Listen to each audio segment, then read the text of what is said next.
Christmas का नाम सुनते ही हम सब रोशनियों, उपहारों और खुशियों के बारे में सोचते हैं। क्रिसमस की कहानी भी हमेशा जादुई और चमत्कारी सी लगती है, जिसमें सब कुछ अच्छा होता है, सब खुशियां मनाते हैं और कुछ भी गलत नहीं होता। पर शायद हर कहानी में सब कुछ इतना संपूर्ण नहीं होता। मेरा नाम परी है। ये है मेरी कहानी। ऐसा क्या किया है मैंने? बस मैं जा रहा हूँ, छोड़ो मुझे। ऐसे नहीं कर सकते हो तुम। बहुत हो गया अब, बस। क्या बहुत हो गया? सह लिया मैंने तुम्हारे साथ, अब मुझे अपनी जिंदगी जीनी है। क्या जीना है? जब देखो ऑफिस, माँ का घर, तुम्हारे यही सब लिए चलता और है। बच्चों के लिए काम कर रहा हूँ। मेरे लिए नहीं और कर रहे किसके हो? लिए काम कर रहा हूँ मैं? अपना पसीना जब बहा रहा देखो हूँ दिन तुम्हारी रात। मनमानी करते रहते हो तुम। मैं अब और सह नहीं, अब मुझसे बर्दाश्त नहीं होता। खत्म करो इसको और मुझे यहाँ से जाने दो प्लीज। बहस मत मुझे करो मेरे कोई फर्क साथ। नहीं पड़ता। मैं जा रहा हूँ यहाँ से।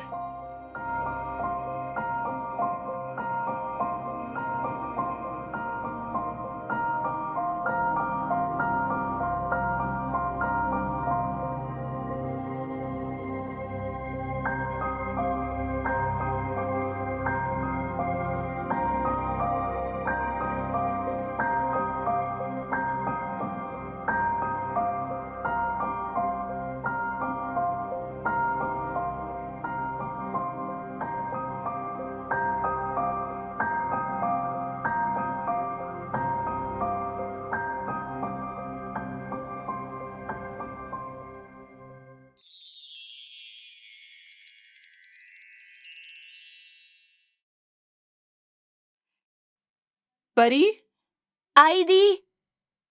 तुमने मेरी गाड़ी की चाबी देखी है क्या?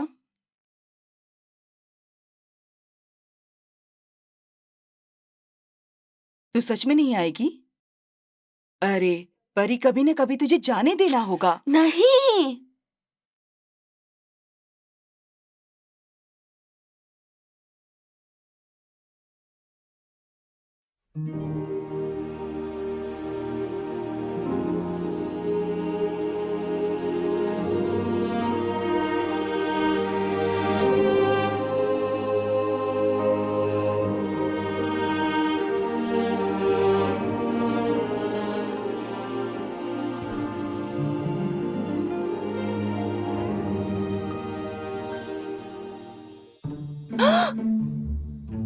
कौन हो तुम तीनों?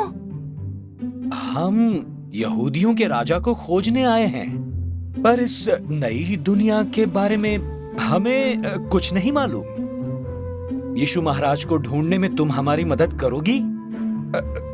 तभी तो हम वापस जा सकते हैं सही सलामत। तुम मजूसी हो, यानी विद्वान पुरुष, मेरे घर पर? लेकिन ये तीनों यहाँ क्यों? ऐसा कैसे हो सकता है? ये तो मेरी पिक्चर बुक में है। एक मिनट, तुम तीनों मेरे क्रिसमस पिक्चर बुक से हो ना?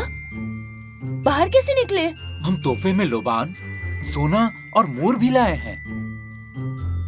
अरे नहीं, जल्दबाजी में मैं मोर का डिब्बा रखना भूल गया। सिर्फ सोने और लोबान से काम नहीं चलेगा, इसलिए हमें तोहफे का एक और डिब्बा बनाना होगा। चलो जल्दी चलो, समय बर्बाद मत करो। बेटी, यीशु महाराज को ढूंढने में हमारी मदद करोगी? वो चिड़चिड़ा राजा मुझे अजीब लगा, पर बाकी दोनों की बातें सुनकर मैं उनकी मदद करने के लिए तैयार हो गई। ठीक है, चलते हैं।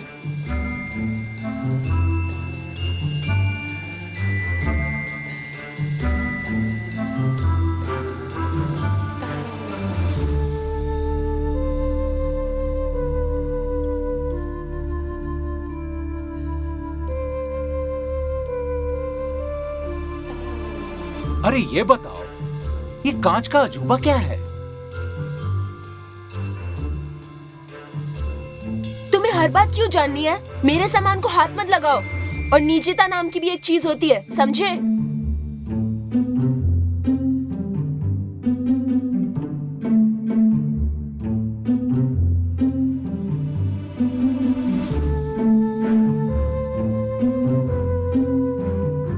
बढ़िया, हमें भी सिखाओ ना। हमारे कपड़े गाना नहीं गा सकते। पता नहीं क्या क्या अजीब चीजें हैं इस नए समय में। इनके कपड़े और बालों का रंग तो देखो।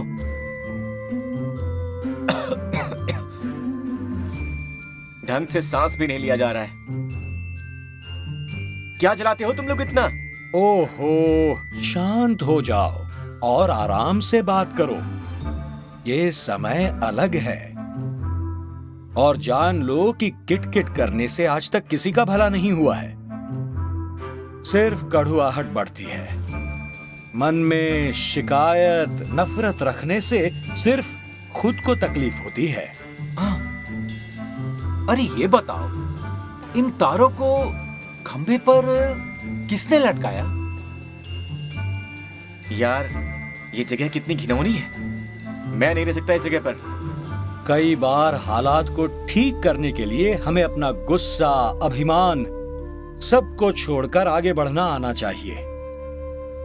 हाँ, ये करना तो मुश्किल है, लेकिन नफरत को प्यार में बदलने के लिए यही तरीका है। अभिमान छोटा कर लो साहब, आगे तुम्हारा ही भला होगा। क्यों, है ना परी? अब आप बड़ों के बीच में मैं क्या बोल सकती हूँ? टैक्सी! भैया, इनको यहाँ जाकर यहाँ पर छोड़ दीजिएगा, ठीक है ना भैया? भाई, ये कितना दूध देती है? ले जाओ ना भैया, थैंक यू। मैंने उन 3 राजाओं को आगे जाने का रास्ता बता दिया। जब दूसरी तरफ देखा तो यकीन ही नहीं हुआ, ये यहाँ भी आ गए। अरे, तुम दोनों? ये बिटिया कौन है, जानते हो क्या? अरे बिटिया, हम तो चरवाहे हैं। थोड़ी देर पहले इधर से एक फरिश्ता आया था, उसी ने हमें मसीहा के बारे में बताया। अब उसी मसीहा को ढूंढ रहे हैं हम। लेकिन ये मसीहा मिल नहीं रहा है, मदद करोगी मसीहा को खोजने में? मुझे नहीं पता ये मसीहा कहाँ मिलेगा, लेकिन मैं आपकी मदद जरूर कर सकती हूँ। चलो। पर एक समस्या है। क्या हुआ? हमारी भेड़ भी नहीं मिल रही अरे? है। ससुरा ढूंढ रहा हूँ, मिलती ही नहीं है। अरे भैया, खोजनी तो होगी हमारी भेड़। खोजनी तो पड़ेगी। चलो। एक भेड़ के लिए आप लोग इतने परेशान? अरे बेवकूफ, क्या बोल रही हो? ए, शांत हो जाओ, हम हैं ये ना। क्या बोल रही है? अरे हम बात कर रहे हैं, तुम शांत हो जाओ। अब देखो बेटिया, ऐसा है, हमारी एक बच्ची है, 4 साल की है, नन्ही सी, प्यारी सी, छोटे छोटे हाथ है उसके।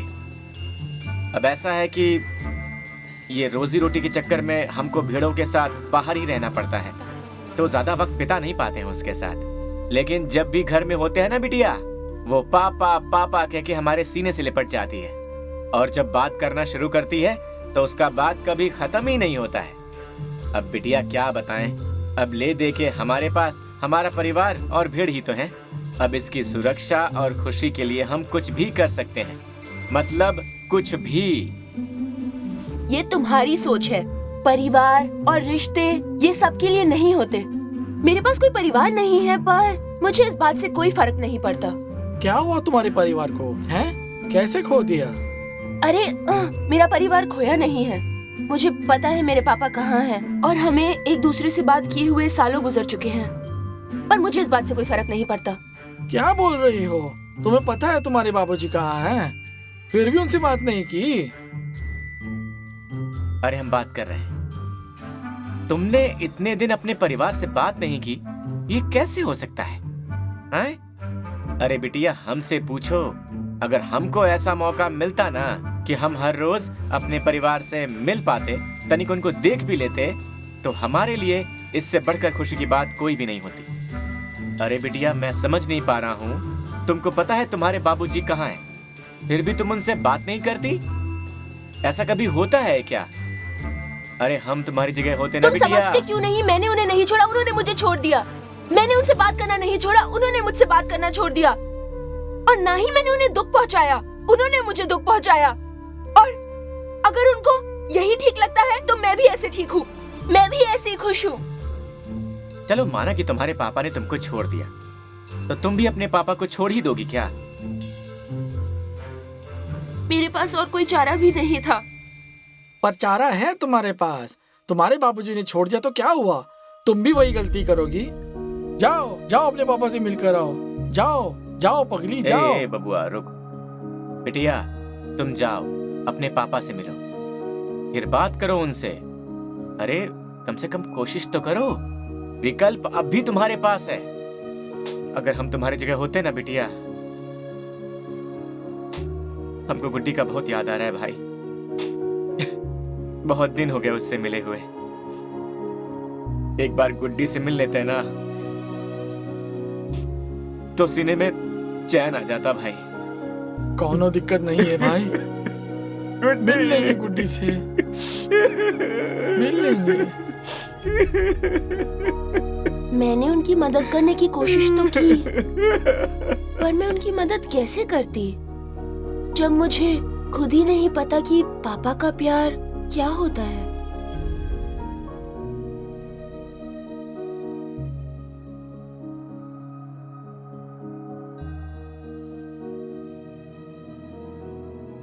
सुनिए, हमें मदद की जरूरत है कृपया। मेरी पत्नी गर्भवती है, प्रसव किसी भी समय हो सकता है। कोई पास में जगह है क्या? अस्पताल यहाँ से 1 घंटा दूर है, हम वहाँ जा सकते हैं। 1 घंटा? इतना समय नहीं है हमारे पास। पास में कोई कमरा भी चलेगा। ठीक है, यही पास में मेरा घर है, आप चाहो तो वहाँ जा सकते हैं। हाँ, वहाँ जा सकते हैं। तुम ठीक हो मरियम? यहाँ आ जाइए। इधर आ जाओ।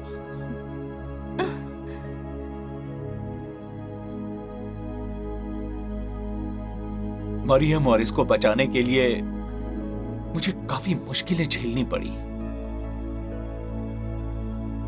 हाँ, मैं समझ सकती हूँ, लेकिन फिर तुम यीशु के पिता बन जाओगे। कैसा लग रहा है तुम्हें? शुरू शुरू में तो बहुत डर लग रहा था। सोच रहा था लोगों का सामना कैसे करूंगा। मन कर रहा था कि डर के मारे कहीं भाग कर चला जाऊं। पर मुझे इन सारी चीजों को देखने की शक्ति मेरे ईश्वर से मिली। मेरी शक्ति का सारा कारण मेरा ईश्वर है।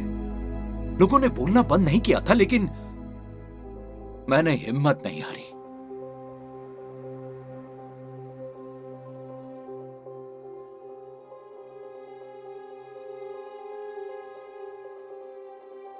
पर तुमने उन लोगों के साथ कैसे व्यवहार किया जिन्होंने तुम्हारे और मरियम के साथ इतना गलत किया? मैंने अपने मन में उनके खिलाफ कुछ भी गलत नहीं रखा। माफ कर दिया उनको। बिल्कुल। हाँ, कोई हमारे साथ गलत करे तो हमें सिर्फ गलत चीजें सोचने की जरूरत नहीं है। लेकिन तुम वो सब कुछ भुला कैसे पाए? भूला नहीं हूं। हाँ, मगर जब भी वो सारी बातें याद करता हूं मुझे सिर्फ बुरा ही लगता है। मैंने उन्हें इसीलिए माफ नहीं किया ताकि ये सारी चीजें परे रखकर मैं रिश्तों को एक अलग तरीके से देख पाऊं, उन्हें सही कर पाऊं। मैं पुरानी बातें भूल तो नहीं सकता, हाँ, मगर माफ करके हम अपने आगे आने वाले कल को तो बेहतर कर सकते हैं ना।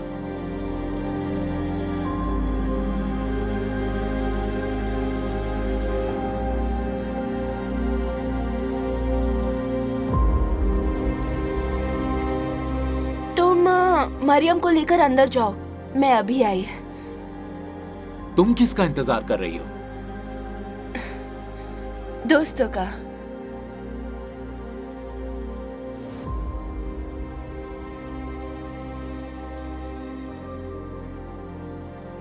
यूसुफ, धन्यवाद।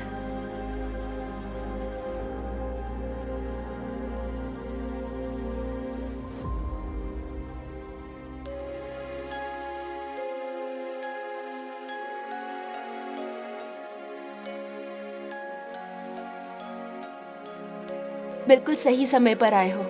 मसीहा को ढूंढ रहे थे ना तुम सब लोग? चलो अंदर चलते हैं, तुम्हारा मसीहा वही है।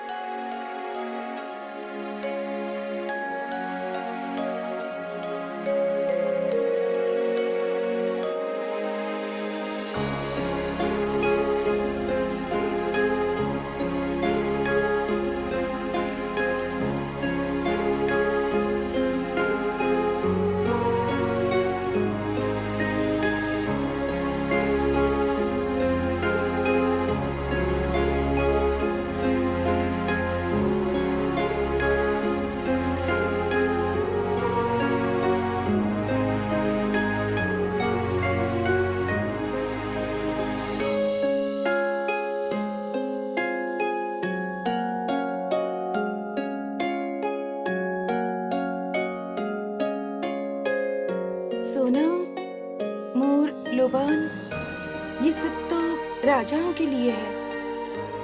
हम राजा को ही तो दे रहे हैं।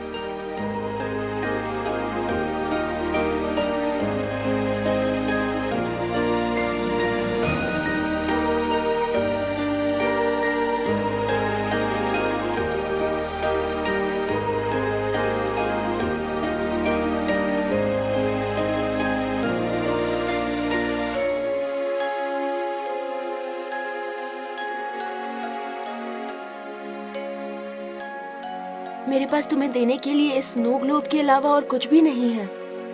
पहले से देखकर मैं दुखी होती थी, पर अब जैसे नई सी खुशी मिल रही है, एक नई सी आशा मिल रही है, और मैं खुशी चाहती हूँ, और यही मेरी पसंद है।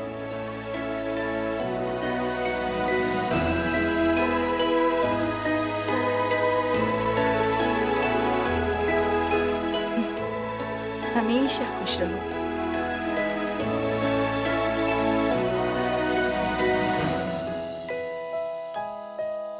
आप सबको भी धन्यवाद।